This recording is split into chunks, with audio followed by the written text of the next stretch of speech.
Farah Hannoun for MMA Junkie, and I'm joined by former Yosi lightweight champion and current welterweight Rafael dos Anjos. Rafael, how are you? Doing good, doing good. How about you guys? Crazy times. Yeah, crazy time. How are you coping in these times? Yeah, like, pretty much at home, like everyone else, enjoying the family here. And but I'm very fortunate. I got a gym at home and I got mats and I'm able to work. So, hope this all pass and we can get back to normal. Oh, nice. And have you had any access to your gym, or is that completely closed? The gym you No, usually train at.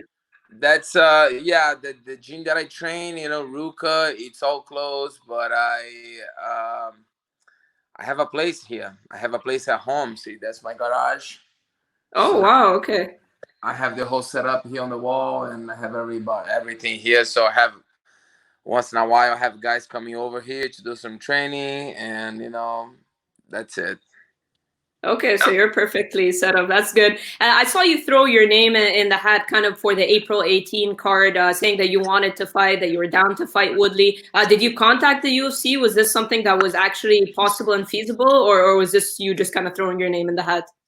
Yeah, I knew, like, I know I'm not in a position of calling nobody out right now, but I'm in shape, and I know, like, these crazy times UFC might having a hard time, and I just threw my name out there, and then I text Dana. I told him that if he needs me, if I can't fly to fight, I will drive, no problem. And I just put my name there, and if he needs me, I'll be ready to help the company as always.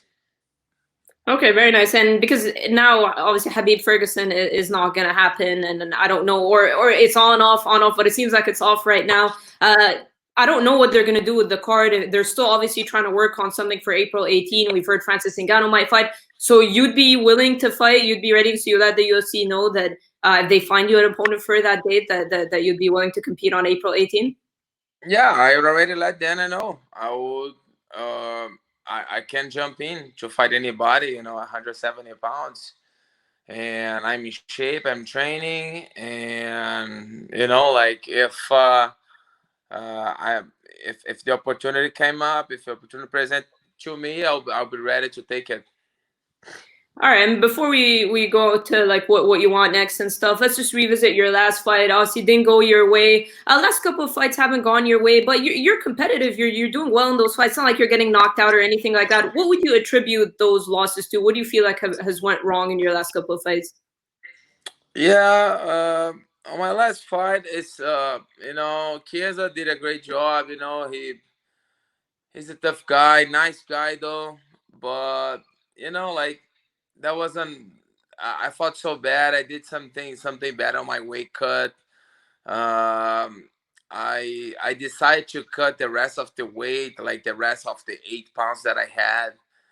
I decided to do like a different type of sauna. I usually do exercise, but I decided to do like infrared sauna because I found a little gym by the side of the hotel in Riley, and they have an infrared sauna, and I felt kind of weird. It took me like 10 minutes to break the sweat, and once I broke the sweat, it took me like in 30 minutes. I did like 30 minutes round, and I don't know. By the time I got home, like that was Thursday night. I couldn't stop. Like I think I felt overheat over the night. I felt so much headache, and I couldn't sleep. I was so overheat, and I had to do an ice bath right after wings, and my body was overheat. And I found out later on that these infrared saunas, they heat you inside out. They go right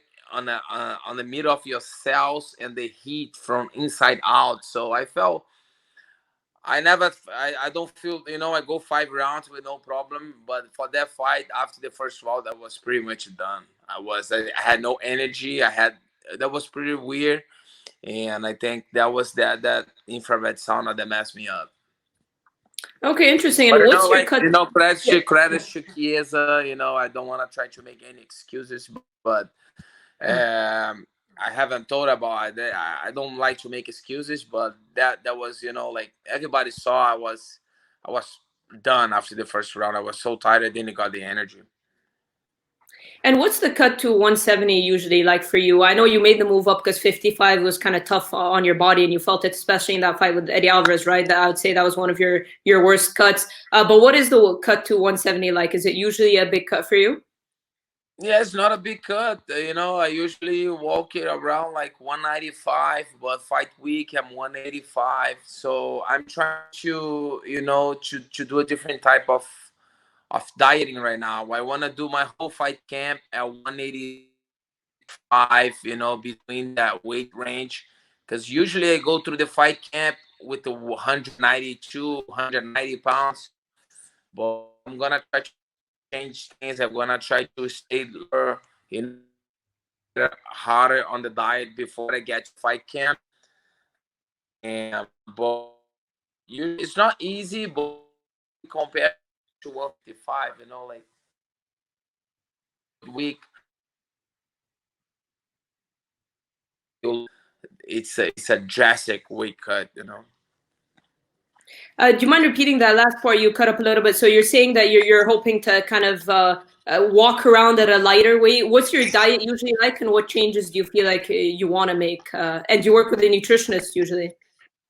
Yes, because throughout those years I've been doing things pretty much on my own, and because I got a lot of knowledge from other people, and I kind of built my own program. But this time, I flew to Brazil like a couple weeks ago, and I met to same doctor as Jose Aldo, and he we did a he referred me to her. I went there, so now I'm working with the doctor, and it's time for me to. I know, like you said, I've been pretty competitive on my fights. Unfortunately, it's not been going on my way, but I feel that I still have a lot on me, and I will do. I will start invest on me even more now, and trying to make things better for me, better for my body, and having a team behind me, not only for the fighter side, like to be a boxing coach, stuff like that, but having a nutritionist, a doctor, looking, doing blood tests consistently to check all my hormone levels, and that's what I've been doing. Okay. And who would you like to fight next? Do you have a? I know you said you didn't want to call anybody out, but are there any specific names? You're still in the top 10 welterweight rankings. You fought a lot of the guys, but is there a certain name that you think would make sense for you next? Like actually, I don't have nobody in mind. I think me and Steve Thompson, we got close to fight a couple times, and that would be a guy too. Like that would be a name, but I'm pretty open. Like I'll fight anybody. As always, I never pick any names. I never pick my fights, and so I would be pretty open to fight anybody. Obviously, before the coronavirus outbreak, there was a card, UFC 250 in Sao Paulo, Brazil. Would you have been interested to compete in that card in Brazil?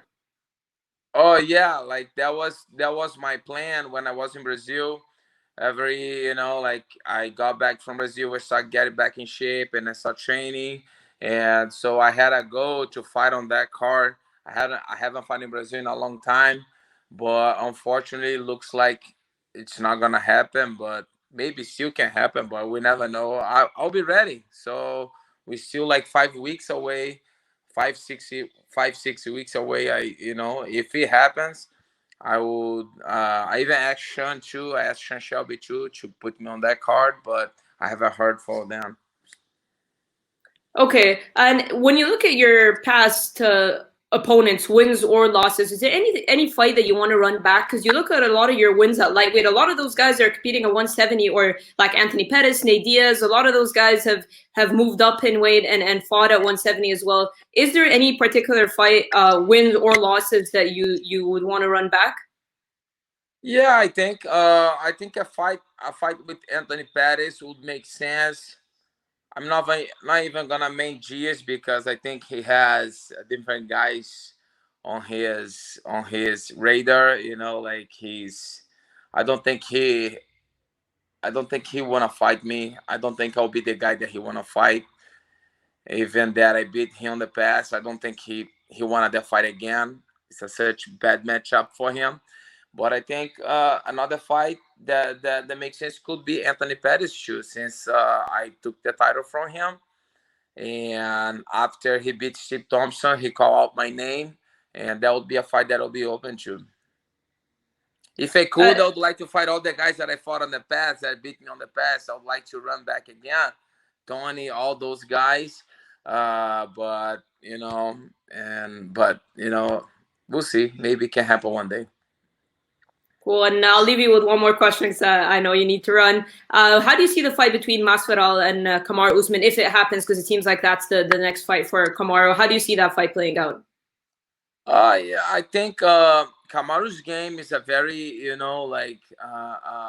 his wrestling she's have a such strong wrestling background, and I think we've seen Masvidal struggle with the wrestler on the past. Even like Maya took him down and kind of control him.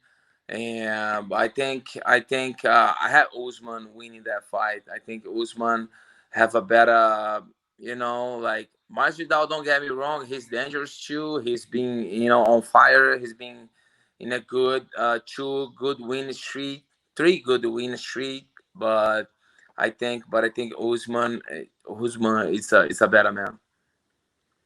All right, Rafael, I really appreciate you taking the time. Looking forward to seeing who's next for you. And like I said, you're still very much competitive in these fights. I know the last few haven't gone your way, but you're still very much one of the best welterweights in the world. So I appreciate you taking the time and looking forward to your next fight. Thank you. Be safe out there, guys.